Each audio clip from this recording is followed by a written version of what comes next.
Welcome to this presentation on a new report that was released yesterday early in the morning, jointly prepared by UNICEF and Pure Earth, looking at lead exposures in children globally and the implications of those. Could we go to the next slide, please? So what I'd like to do now is to give a summary of the highlights and recommendations of those reports in conjunction with our partner in UNICEF, Nick Rees. He's also been the front of UNICEF in press recently. As you probably are aware, we've had several hundred major media articles over the last 24 hours about this report. It has managed to get slightly above the noise of COVID and Trump, which we're grateful for, and we've had really some terrific coverage on all of this. So we'll go through the summary of the results of the report and quickly check in with our coordinator in India as well, and then have some question and answers. And as I mentioned a minute ago, please put your questions into the little Q&A box that's bottom right on the Zoom screen, and we'll respond from there. Once we've had some questions on the report, we'll then move over to Drew McCarter, who is running a new initiative called the Protecting Every Child's Potential Initiative. PECP is a joint collaboration between the Clarios Foundation, UNICEF, and Pure Earth, and it kicks off a lot of solutions to the size problems that we have there. And we'll have a short Q&A after that as well for those who would like some more information. And then we'll finish with our board chair talking about how you can become involved. So next slide, please. A very quick background for those who are not familiar with Pure Earth. We've been around now over 20 years working on pollution in low and middle income countries. We are inherently an engineering shop. We don't tend to do much advocacy. We like going into places where pollution is acute and try to clean it up by doing physical implementation activities on the ground. We've done more than 100 of these over the years in more than 50 countries, including China, India, Russia, Indonesia, Mexico, and many, many, many others. So let me pass over to Nick to introduce UNICEF for those who are unfamiliar. Hi, everyone. Yes, so what's so nice about this collaboration is how well these organizations complement each other. UNICEF works in some of the toughest places around the world. We're active in about 190 different countries and territories. We have a history and of scale. UNICEF as an organization has actually saved more children's lives than any other humanitarian organization. And it's a lot due to the expertise of its staff members. We have about 13,000 staff members and who are experts developing innovative programming solutions to lead humanitarian preparedness and response. And we work for every child everywhere to build a better world for everyone. Thanks, Nick. Next slide, please. So let's get into the details of this report, which I'm sure you've all gotten copies of as well. Could we go to the next slide, please? The first and the key findings of this are that we find that at least 800 million children have blood lead levels above what CDC considers to be the level of action. This level of 5 micrograms per deciliter is one that CDC and WHO soon also think that when a kid is above that level, the state should intervene or someone should intervene to find out what's going on and try to stop all of those, all that lead exposure from occurring. Because at that level, a lot of very bad consequences occur for that child and for their future in the world.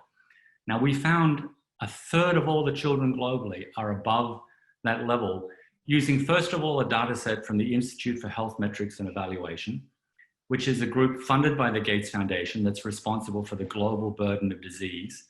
You'll also note that they're the most famous group preparing data and analytics related to COVID globally, and they're the one that the White House relies on mostly. So this is a source of enormous repute But we didn't stop just there. We also went to some newer research that's been conducted that has only just been accepted for publication, that validates this number using a similar methodology, but reworking all the numbers independent of IHME. So we think this number is absolutely solid, and because they both came up with very, very similar kinds of results. So next slide, please. So if you're above 5 micrograms, if you're one of those 1 in 3 kids in the world, there's a few critical issues that are likely to happen to you. The first is you've probably lost somewhere between 3 and 5 IQ points. So you're a little bit less smart than you ought to be, because lead, when it's in your blood, as your brain is developing, it hinders the ability for connections to be made, especially in the prefrontal cortex. So you end up with lower numbers of connections per neuron for kids who have elevated blood lead levels. So 3 to 5 IQ points doesn't seem like a lot for an individual, but unfortunately, if you look at an entire economy, that particular differential results in adding an extra 50% more people into the developmentally disabled people that need state aid. And it also reduces the number of kids who have high IQs above 130 by half. So you've lost your intelligentsia and you've added an enormous amount of social services that are needed. So it is a significant and major issue out there, and it has an economic impact accordingly as well. The second thing that occurs, sorry, let's stay on this for a second. When you have elevated blood lead levels at this level, is that there is a higher level of violence in society. Many studies have found consistently that when blood levels decline from above 5 to below it, that violence with respect to homicide, rape, murder, juvenile violence, and all the rest of them decline precipitously. It's roughly twice as much violent for kids who grow up with 5 micrograms and more than for kids who don't. So there's an economic cost associated with that as well. Thirdly, these kids are going to have more cardiovascular disease when they reach adulthood. The level of cardiovascular disease is sufficient that IHME also estimates that each year 900,000 people die prematurely because of heart attacks and other cardiovascular events, simply because they're exposed to lead when they were younger. So this makes lead one of the larger risk factors in cardiovascular, less than smoking, yes, and diet, but kind of in the same ballpark as smoking and diet. So these are all enormous impacts we're talking about for not just a third of the world's children, but because those kids grow up, them as adults as well. So let me pass over to Nick to talk more about kids and their particular vulnerability. Thanks, Rich. Yes, these numbers are shocking, and the impacts on children are incredible. But what's also important to note is that children are the most vulnerable in many ways. They live in environments that, well, lead can be found throughout the environment they live, and obviously it varies by context, but it can be in the air they breathe, in the water they drink, in the soil they walk and crawl on, the paint on the walls that they touch, and even some of the toys that they play with. Children absorb 4 to 5 times more lead that enters their body than adults. This makes them especially uniquely vulnerable. They breathe faster too. They actually breathe about twice as fast as adults. They breathe, drink, and eat more per unit of body weight. This means that the relative intake of lead from contaminated air, food, or water is higher. And then the characteristics are also that also make them more predisposed to lead exposure. So the way children play closer to the ground often, especially when they're younger, when they're learning to walk and crawl, higher propensity to engage in hand-to-mouth behavior and pica.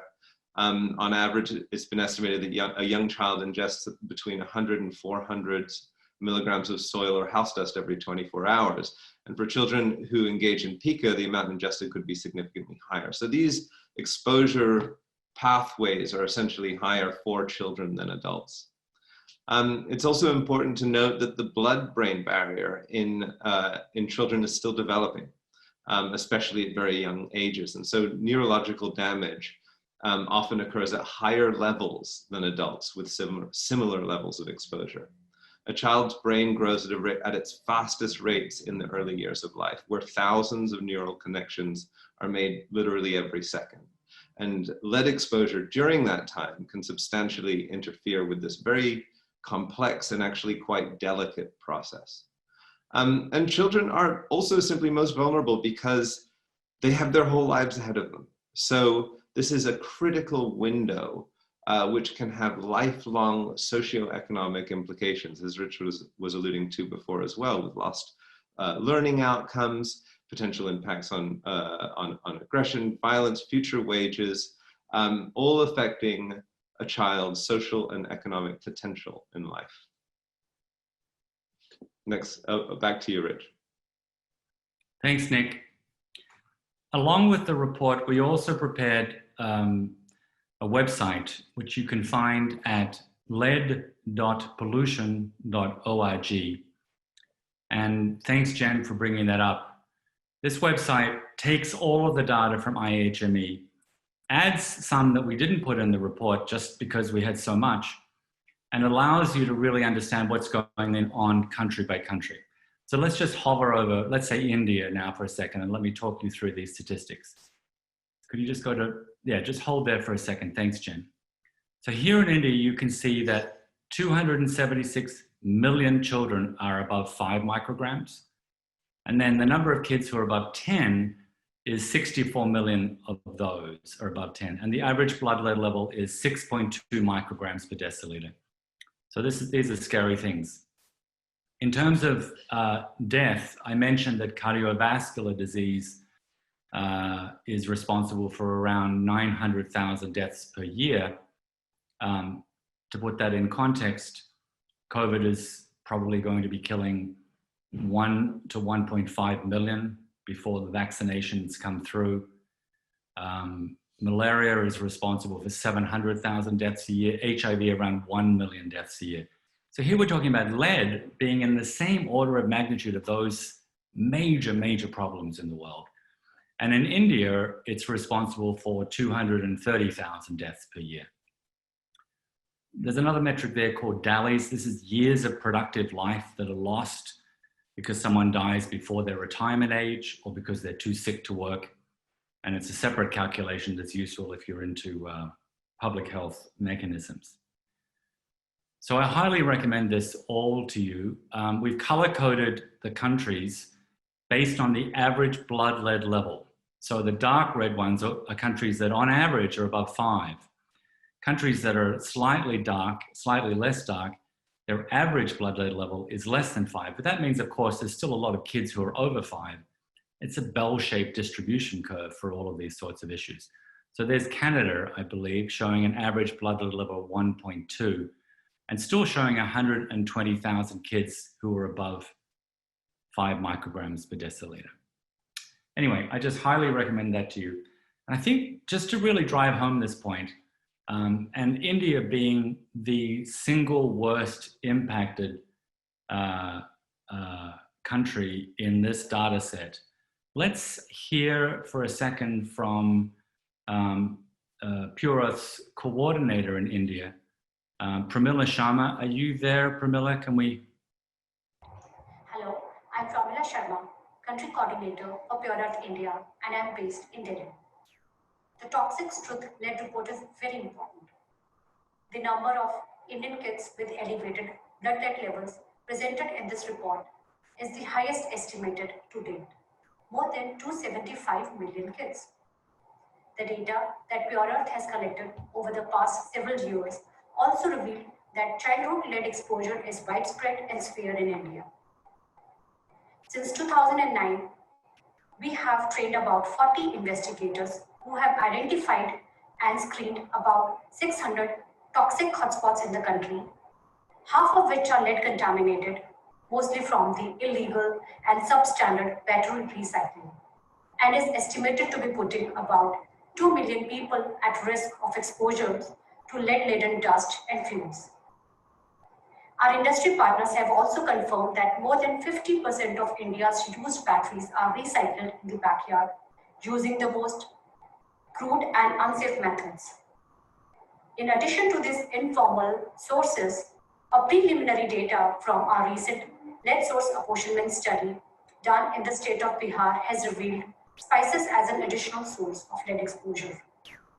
Nearly 85% of the kids tested under the study has blood lead levels of more than 5 microgram per deciliter.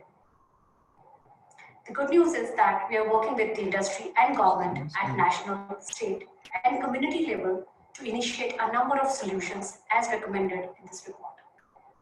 The Government of India is proactive and is already in the process of revising the new comprehensive Battery Waste Management Rules 2020 to strengthen the safe and formalized recycling and waste disposal. We are on the right track, but it's high time to focus on this extraordinary child public health crisis and work with industry and government to scale up as soon as possible.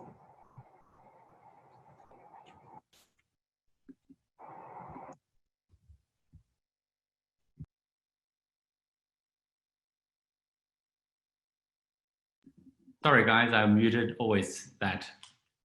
Pramila, thanks for doing that video for us. This is a country that really needs a great deal of effort and work. We've been testing kids in India for about 15 years, and we actually find numbers much higher than the IHME data set on average through our own testing. So, you know, it may be that the number we have is a little bit conservative.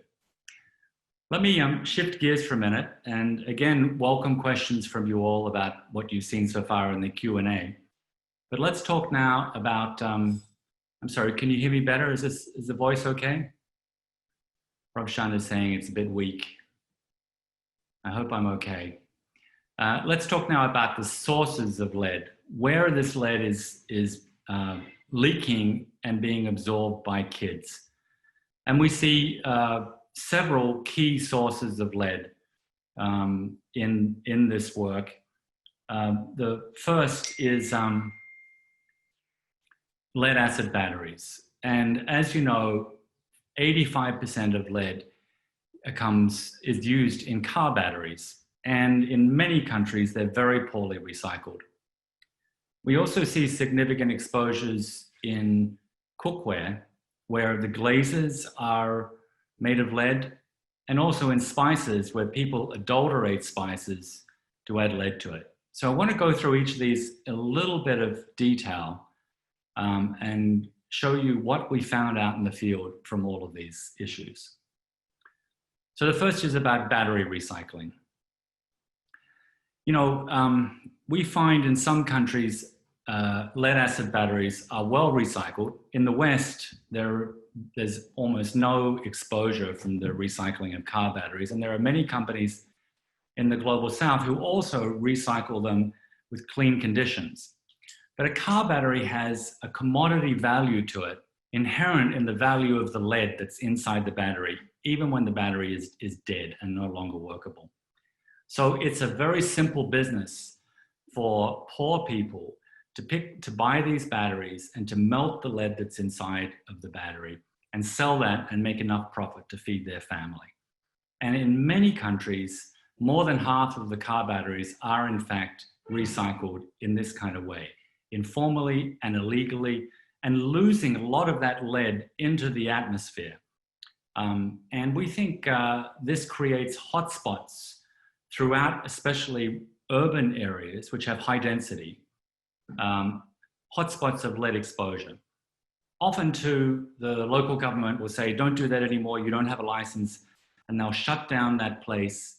They'll then open up one road away or down on the riverbank somewhere else.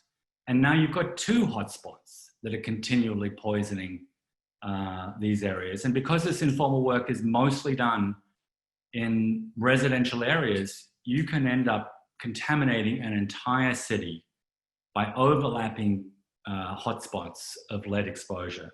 And that, in fact, is what we found in cities where we've gone in to make assessments of exposure. You end up with enormous population who are exposed in this particular way.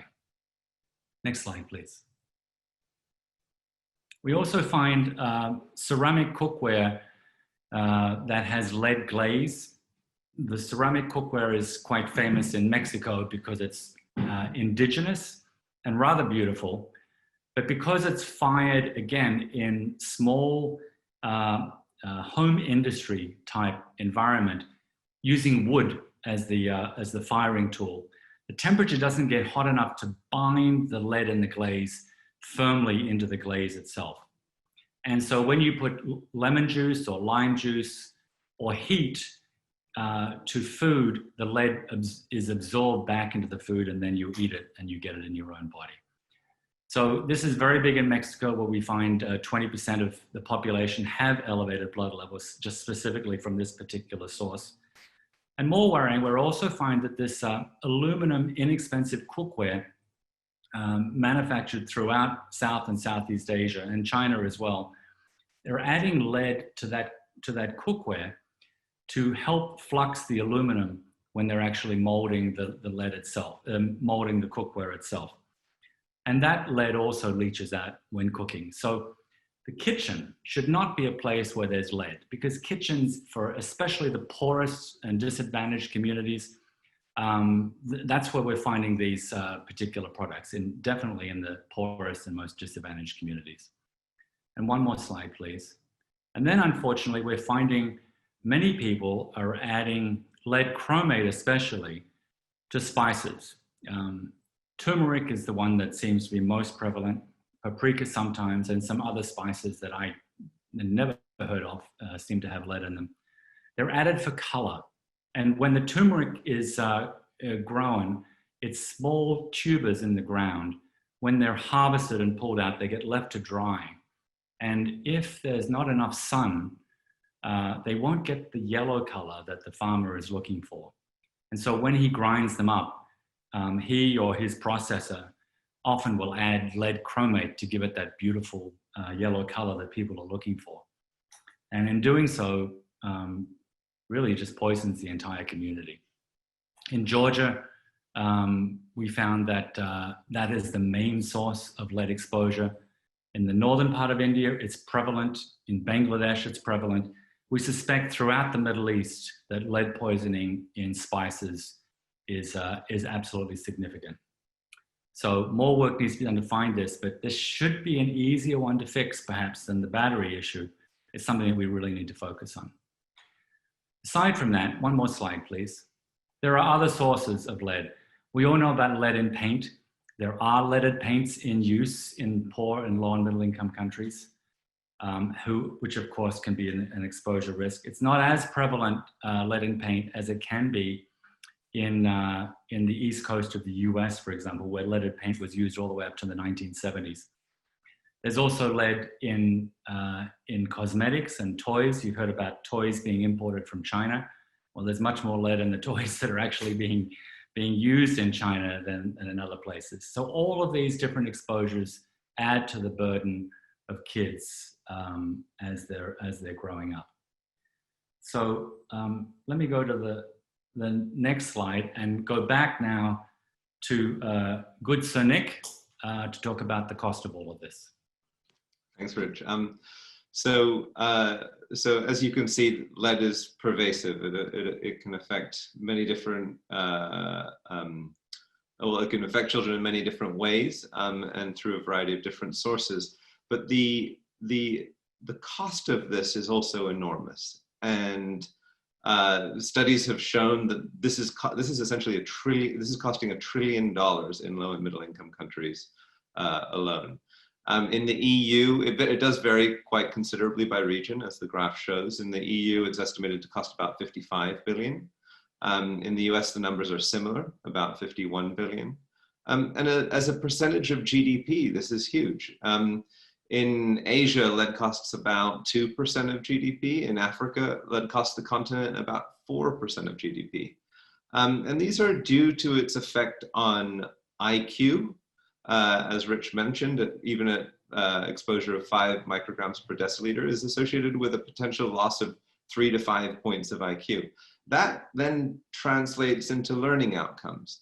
Lead can also have an effect on learning disabilities. These affect performance of children in school, which then have further ripple effects in terms of their future lost earnings potential.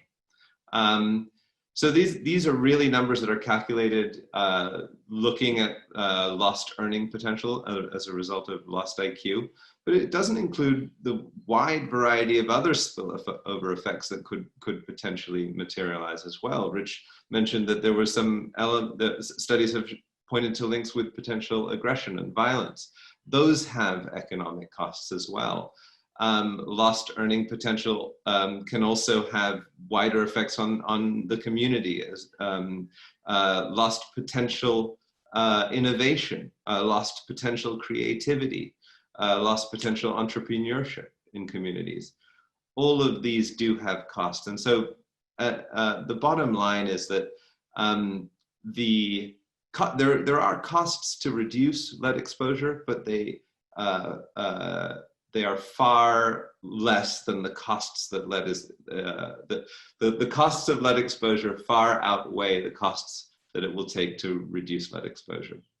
And this is where we get into cost-benefit analysis of various interventions that have been conducted around the world. In the US, one study found that for every dollar invested to reduce lead paint hazards, there was a benefit of between $17 and $221 in terms of broader returns. And these benefits included the costs of medical treatment, lost earnings, tax revenue, special education, lead-linked attention deficit disorder, and criminal activity. So as mentioned in the previous slide, there are a wide variety of potential areas to look at.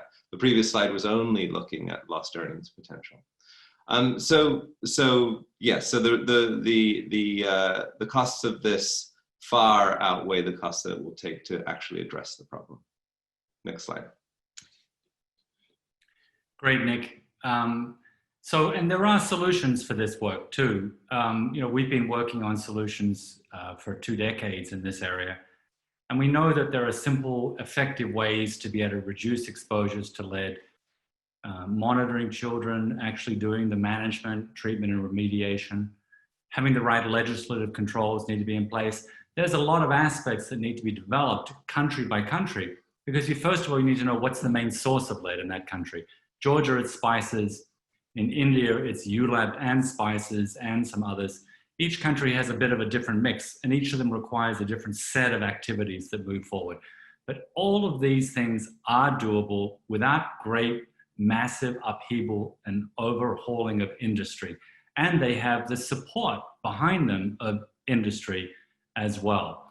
And I think that's the extraordinary thing. And we'll move soon enough after some Q&A into a discussion of this new issue that's had the support of not just Clarios Foundation, but also the Responsible Battery Coalition with Ford Motor Company and Honda and others being behind finding strategies and solutions to be able to deal with this particular issue. Just before we go to Q&A, I want to show you a short, delightful video that really gives you the visual of what's happening in a lot of these countries. The process looks like this typically. It's done in a backyard.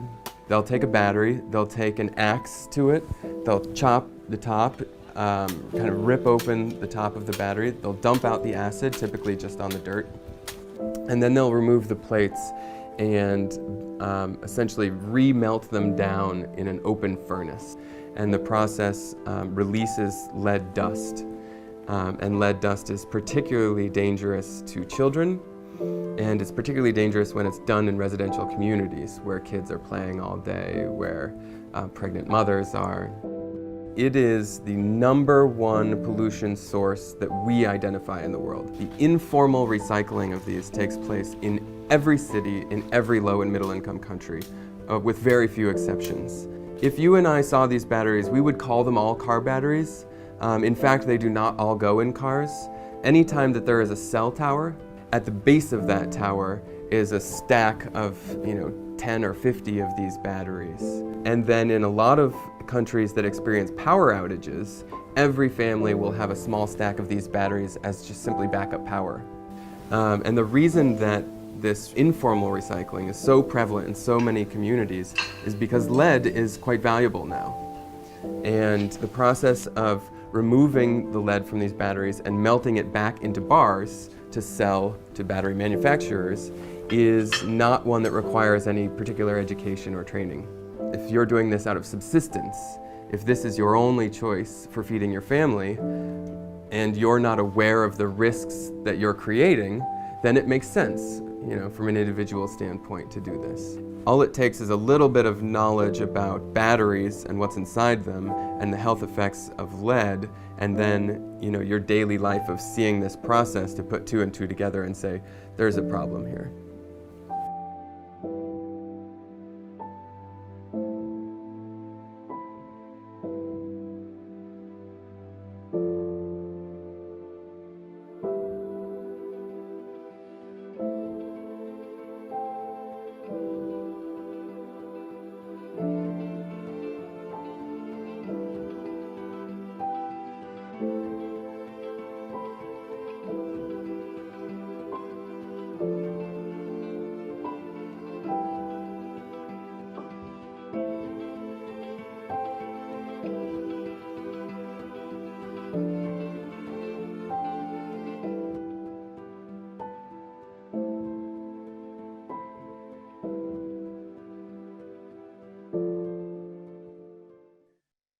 Thank you, Jen. That's such a powerful video. So I'd like to go to Q&A, but I do note that I was a little remiss in not mentioning ILA has also been a super support, providing some technical expertise over the years. So we're really grateful to them as well. Let me go to some questions here. There's one from Victor who says the half-life of lead concentration in human beings is approximately 30 days. Does it mean the 5 micrograms was a measurement at a point in time or is an average over a long period of time? Drew, I'm happy for you to jump in, but I think the main issue here is that lead displaces calcium in bones. So a long-term exposure as a child will actually absorb lead in bones, where it slowly ends up continuing to poison over a long period of time. So one short concentration does come out, but a long-term exposure ends up creating long-term impact over a period of time. Drew, do you have anything else that you would add to that from a technical perspective? Yeah, just that IHME's numbers, what they do is they take peer-reviewed studies that have a control group and an exposed group. And the IHME numbers are based on these control groups who don't have acute exposure, single events that bring lead into their body, but are picking up lead from their backgrounds, from their environment all of the time. So this is really a measure of their chronic exposure, not an acute event in their life. Thanks. I see another question here from Mr. Anonymous. We would like, as a product, to take back product by the end of life, but Basel Convention and waste regulations make it nearly impossible. And yes, this is an issue. Basel Convention does make it difficult to be able to move batteries from one low and middle income country to another. And there will need to be some work done here to find ways through that particular problem, especially in countries that don't have in country a good clean battery management smelter. So this is an issue that's on the list that we really need to work on and work up a way to get around it. And I would love any support and assistance from people who have experience in that area to help out with this particular issue.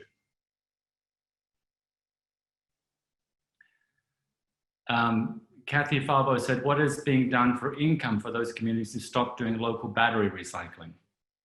Drew, would you like to take that, or anyone else? It's a great and it's a difficult question, because fundamentally there is no way to safely recycle these batteries in the informal sector. The capital costs to create a facility that can protect both workers and the communities are typically too great. So we really have to have a multi-pronged approach here. Part of that approach may be finding other roles, and this is already done in many communities, for the informal sector in the battery recycling process, but that does not involve the direct smelting of lead. That is the point at which the informal sector really creates the risk. But they can provide tremendous value in terms of battery collection, moving batteries to formal recycling centers, reconditioning and recharging batteries. There's a significant role to play so long as it is not the smelting role. But alternative livelihoods probably have to be part of that mix as well. Thanks, Drew.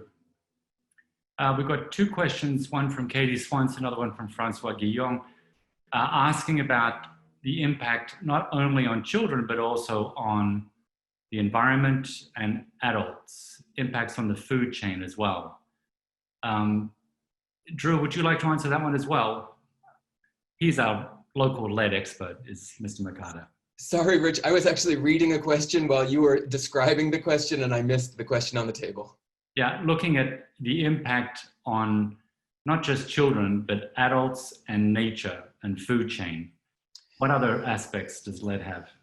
Yeah, that's, this is all an area of emerging research. Only in the last couple of years did we have the wealth of data that this report provided.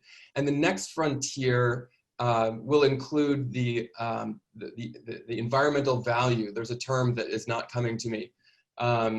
And the loss of that value from, lead's impacts on the environment, from lead's impacts on animals. The food chain issue is one that is, we've only really become aware of the magnitude of this spice issue in the last couple of years. This is really kind of emerging just now. And, new countries and their challenges are popping up as we speak. So we don't have a great view into its full impact in the food chain. Spices is kind of the first frontier of that, but there's a lot of research that needs to be done in other food chain impacts. Great, thanks. I think given time constraints, let's move on now to learning about this new initiative with Clarios Foundation, UNICEF and Pure Earth Partnership. And Drew, can I turn it over to you? Sure, thanks. So as Rich and Nick have described, the report that was launched yesterday goes into great detail showing the enormity of the challenge in front of us. But it also importantly highlights that solutions exist, that methods and strategies have been tested, not just in high-income countries, but in low-income countries. And that not only is there an amazing justification to get started addressing this problem that's been around for decades, but we have the tools already. So then it begs the question, what are we going to do practically about this? What are we, Pure Earth, going to do? What are we, Pure Earth, Clarios Foundation, and UNICEF going to do? And what are we, the global community, all of us on this call and everyone around the world going to do about that? And so yesterday, independently but simultaneously with the release of this report, we also announced a really exciting new initiative and partnership between Pure Earth, Clarios Foundation, and UNICEF. And that partnership is an initiative called Protecting Every Child's Potential. And this initiative has the goal, the very simple goal, of reducing children's exposures to lead and dangerous practices that drive that. So it was launched with these three founding partners, but it is very intentionally designed not to stop there. In fact, if it never had any more partners, we would consider it not successful in our goal, because what it aims to do is to make it attractive and easy for global partners, development agencies, private sector organizations, governments to enter into this space and to facilitate their engagement, to help them design, fund, and implement additional projects aimed at reducing children's exposures to lead. So we're very excited about this. It's very early days, of course, and more information will be rolling out through the summer. There will be a much bigger launch event in the coming months, but we wanted to just tell you about it very briefly. And I thought what I would do is read the guiding principles, because there's a set of foundational ideas that have brought these three organizations together and that will guide all of the work of protecting every child's potential. So forgive me, I'm going to read them to make sure that I get them right, but it starts with, we're grounded by the fundamental belief that every child has a right to health and well-being, and that all children should achieve their full potential.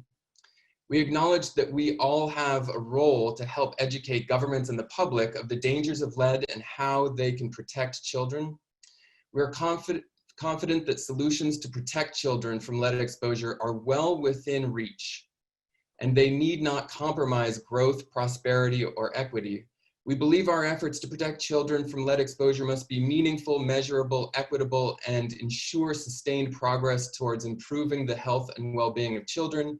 We appreciate that inherent in these principles is the need for government action to implement legislation and set forth standards that properly regulate the safe manufacture, usage, and most importantly, smelting of lead-acid batteries. We commit to multi-stakeholder approach to work collaboratively with local and national governments, businesses, the UN system, academia, civil society, to share best practices and model policies. We recognize that the task of addressing this global crisis poses a formidable challenge that will not be met overnight. Actions and interventions may need to occur incrementally and always with the awareness of local conditions and concern for livelihoods.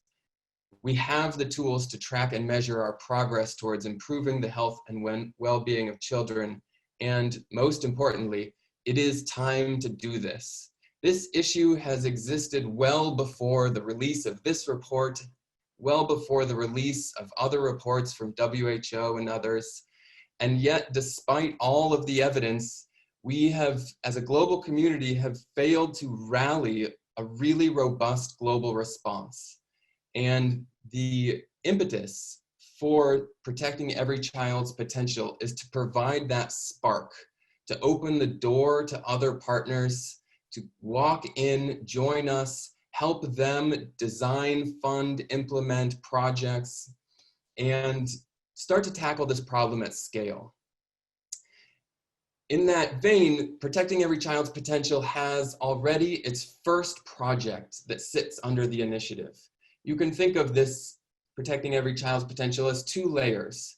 There is the structure of the initiative and its members at the top, but then that also within the house of Protecting Every Child's Potential are projects. And of course, that's the most important part, because that's where we reduce children's exposures to lead, is through interventions and work. So we're very happy and appreciative that the Clarios Foundation is supporting UNICEF and Pure Earth to implement a really ambitious 3-year project. It takes place in 5 countries, 4 of which UNICEF and Pure Earth are collaborating directly, and those are Ghana, Georgia, Bangladesh, and Indonesia, where we've designed a package of activities for each partner to implement that really highlight and complement the organization's expertise. So UNICEF will be working very much with the health and education sectors. We'll be doing a lot of awareness raising, using their excellent relationships with governments. And Pure Earth will be doing a lot of technical work, a lot of field work around identifying and assessing contaminated sites, around remediating contaminated sites, addressing sources related to informal and formal industrial operations, and providing a lot of that technical expertise that we've built up over the 20 years that Rich said that we've been working on this. So that is a great first step. But again, if Protecting Every Child's Potential results in only one project, it means that our goal was not reached. This is really designed to be an opportunity to scale this up, to raise and leverage a lot more resources to address this, to bring in new implementation partners. This isn't about Pure Earth and UNICEF just doing work. We want everyone who's willing and able to do this type of work to come join us, to design projects and be a part of this. Nick and Rich, you want to add anything? And I don't want to speak on behalf of UNICEF, so Nick, if you want to describe it from your own perspective, please do. I think that sounds great. I think that you've covered it well, Drew. The strength of this is the complementarity of the organizations, and UNICEF has long worked in these countries, especially within the health sector, and so we're really looking to find ways to, from our side, to strengthen health systems so that we can better monitor children, monitor blood levels of children, particularly particularly where risks are prevalent. We are looking to increase awareness raising and behavior change so that parents and children and communities understand the risks and what they can do to prevent exposure as well. So those are kind of some of the real very tangible ways that UNICEF already works with many communities and countries and governments around the world. And we'd like to do this particularly with lead because it is such an important and dangerous risk factor. Thanks, Drew. Great. Thanks, Drew. Drew, do we want to show a short video as well of PECP? Do we have a little video that got prepared? I think we did. Let's do that, and then let's go to Q&A about the initiative. Exposure to lead is creating a health crisis that's affecting 1 in 3 children worldwide. Even small amounts of exposure put children's health in danger, with effects that can last their whole lives. The world cannot allow this to continue. We have the power to end it, and we will. Clarios Foundation, Pure Earth, and UNICEF are partnering to pioneer a global initiative to protect every child's potential. The initiative is a commitment to ending unsafe lead levels caused by improper recycling, to let the world know just what's at stake, the health and future of hundreds of millions of children. It's a pledge to work tirelessly, on the ground, with governments, with partners, with communities, to teach proper handling and recycling, to clean up contaminated sites, to solve this issue. And it's a mission to defend a child's right to a safe and healthy environment, a mission to provide a world where they can learn, live, play, and grow up. A mission to protect every child's potential.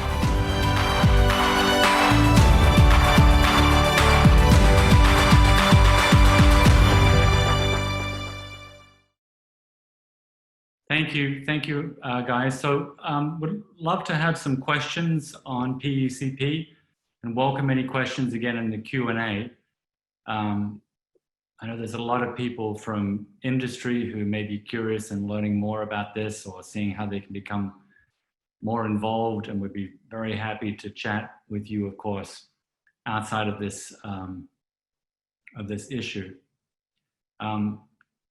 Let me just go back to a question that Olusolo Agambe put forward. One of the major sources of lead poisoning in a low-income country like Nigeria is from mining sites. Lead leaches into the underground water table and the whole village is poisoned. What advice can you proffer?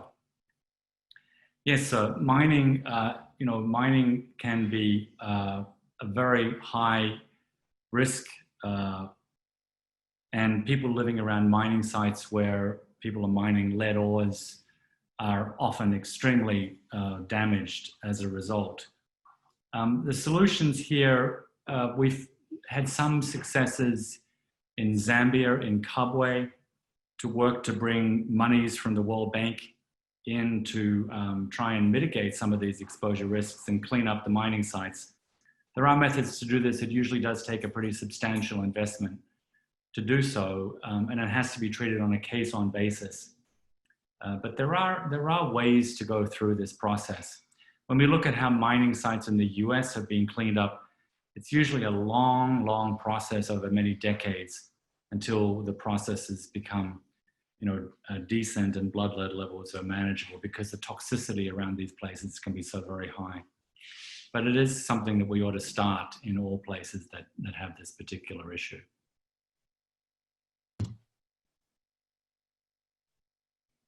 Drew, do you have anything to add? Only that I forgot to mention that Pure Earth has also been supported by Clarios Foundation to work in Mexico. UNICEF isn't engaged in Mexico at this time, but that is the 5th of the 5 countries.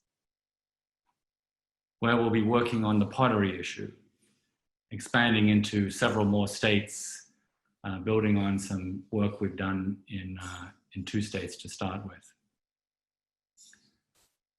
Any more questions? I can see another question from Leandro saying, how are the regulations defined? We keep seeing toys, furniture, etc., with just a label alerting you about lead content.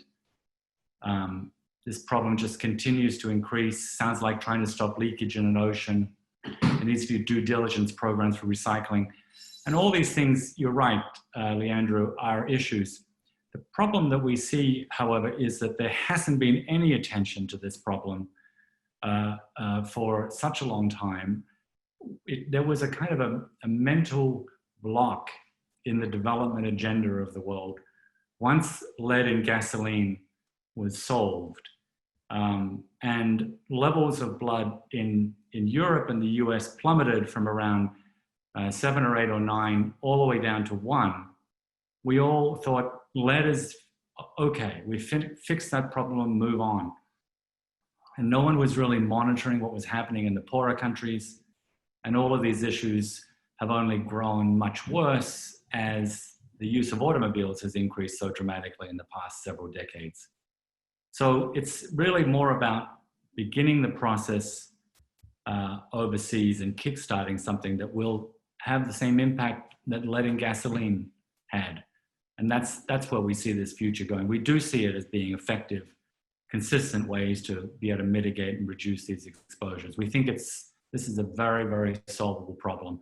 It'll take work, it'll take some money, but we do think we will be able to make a difference. So unless there's any more questions, I think I'd like to call on Charlotte Trefis, who is the chair of our development committee at Pure Earth, just for some final words. Please, Charlotte, over to you. Thanks, Rich. What a great webinar. Really bringing it home to understand. We're just hitting the tip of this iceberg, but there is a long way to go. Thanks, everybody, for participating. And there's a lot of people online who have supported us over the last 15 years of this work addressing lead pollution, from the site assessments that we do to today's groundbreaking report. Your support has brought us to this tipping point, so that Clarios Foundation and UNICEF are now helping us scale up in these first 5 countries. But there is still so much more to be done, as you could tell by what we were just talking about. The issues are worldwide, and we need your help and support to get there. We want to bring lead pollution solutions to more countries, including India. As you remember, you heard from Pramila, and India still is in need of major funding. In addition, now that we have found a way for lead to have advocacy and focus on how to fix the problem, we want to create a similar approach to addressing other pollutants, including mercury, pesticides, and electronic waste. In the end, we're all here to change the lives of millions and millions of children.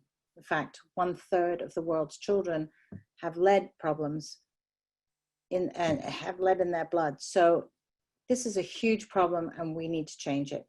Together, we can make this the decade about scaling up to really attack this problem. Let's make it a decade for delivering answers. Thank you so much for joining us today. Bye. Thank you, Charlotte. And please do reach out to us, to Nick, and anyone else on this call with any further thoughts. I want to thank you all for spending an hour with us on this beautiful summer's midday. And we look forward to continuing the conversation as time progresses. All the best.